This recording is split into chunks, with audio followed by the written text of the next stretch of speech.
Match জয়ের স্বাদ যেন একরকম ভুলেই যাচ্ছিল সিলেট। ঢাকা পর্বে রংপুরের বিপক্ষে ৮ উইকেটের হার দিয়ে যার শুরু।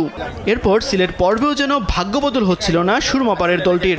ঘরের মাঠে রংপুর ও বর্তমান চ্যাম্পিয়ন বরিশালের বিপক্ষেও হেরে বসে সিলেট স্ট্রাইকার্স।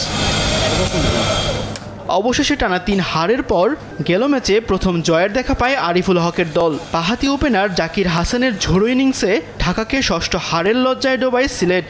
এই ম্যাচেও তাই জয়ের ধারায় থাকতে মরিয়া চায়ের দেশের ফ্র্যাঞ্চাইজি টিম। অন্যদিকে টানা ২ জয়ে আসর শুরু করলেও গেল ম্যাচে হেরে বসে খুলনা টাইগার্স। ৪ পয়েন্ট নিয়ে টেবিলের ৪-এ অবস্থান রূপসাপাড়ের দলটির।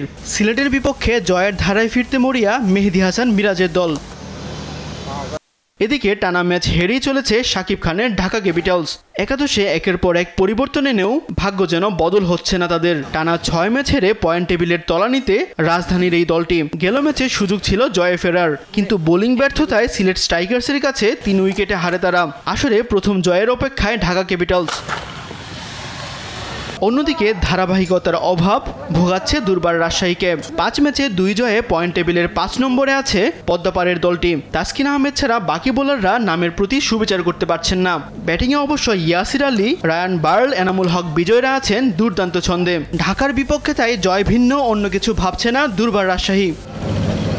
তাসবি শরণ, স্পোর্টস ডেস্ক, দেশ টিভি।